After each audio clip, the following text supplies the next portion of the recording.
No início, era apenas um ruído de fundo, algo tão discreto que Carlos chegou a pensar que fosse interferência no podcast que ouvia todas as noites, enquanto voltava do trabalho pelas ruas abafadas de São Paulo.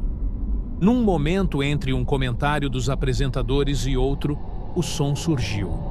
Um sussurro constante, repuxado, quase imperceptível, como se alguém respirasse rente ao seu ouvido.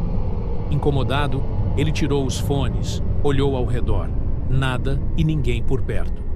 Afastou a sensação e continuou andando. Mas, já em casa, notou que o sussurro permanecia no ar, mesmo com tudo desligado. 2 dias depois, o ruído se intensificou, invadindo rádios, televisores e qualquer aparelho que emitisse som. Ao passar de carro por viadutos específicos, o chiado virava uma melodia distorcida, repleta de vozes baixas e palavras que ele não compreendia. Carlos começou a perder o sono. O apartamento inteiro parecia vibrar naquela frequência indesejável. Nas madrugadas, em claro, encolhido no escuro, ele esticava o ouvido, acreditando que aquilo formasse uma sílaba repetitiva, uma chamada em tom hipnótico. Vem. Toda vez que percebia, gelava o coração. Na sexta-feira, o mundo de Carlos começou a se deformar. Cruzando o Largo da Batata, viu uma mulher parada no ponto de ônibus. Era pálida demais, a pele tão esbranquiçada que contrastava de forma doentia com a noite quente.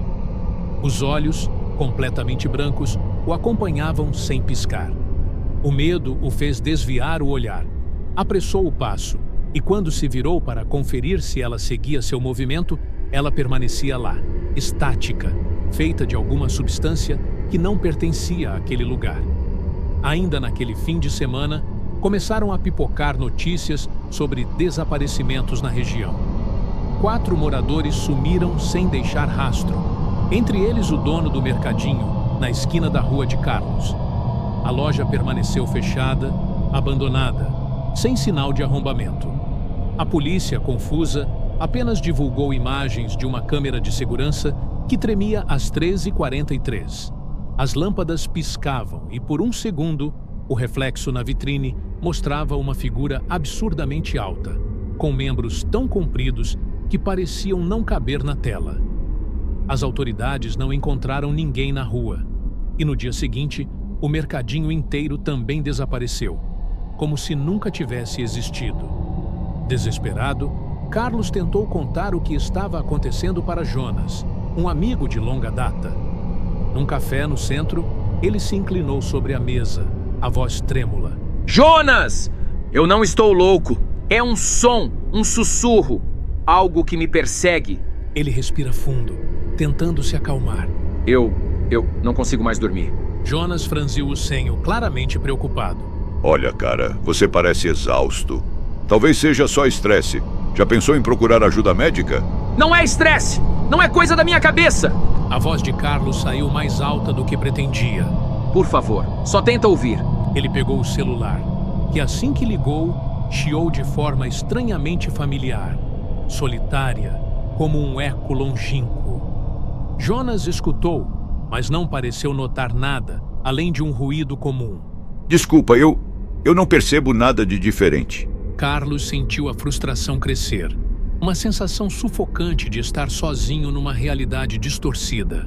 Na noite seguinte, o sussurro se tornou um grito mudo, algo que sangrava pelos fones de ouvido ou mesmo pelo silêncio. Venha. Tornara-se uma ordem inescapável. Saindo da estação Faria Lima, ele quase caiu quando enxergou mais uma vez a mulher pálida. Mas, dessa vez, ela não estava só. Uma multidão de silhuetas se desenhava atrás dela. Figuras sem rosto, movendo-se de forma errática, com a cabeça pendendo de um lado para o outro, em sincronia lenta. Carlos correu, o coração retumbando no peito. Chegando em casa, notou de imediato que havia algo novo na sala. Uma estátua que ele jamais comprara. Acinzentada, agachada no canto, com um rosto humanoide, mas os braços costurados em posições bizarras. Os olhos eram meras cavidades escuras que pareciam engoli-lo. Na base, um símbolo de espiral quebrada escorria, como se a pedra estivesse derretendo. Foi então que o ruído atingiu um ápice ensurdecedor. Carlos sentiu o nariz sangrar, o gosto de ferro encher a boca. Uma gota caiu na estátua. Ele jurou que os lábios de pedra se moveram para esboçar um sorriso grotesco. Alguns dias se passaram. Quando Jonas decidiu passar no apartamento de Carlos, estranhando o sumiço do amigo, encontrou a porta encostada. Lá dentro não havia móveis, roupas ou qualquer sinal de vida. Restava apenas uma única cadeira, virada para a parede. Nenhum traço de que alguém morara ali. Sem saber o que fazer, Jonas chamou a polícia, mas nada foi esclarecido.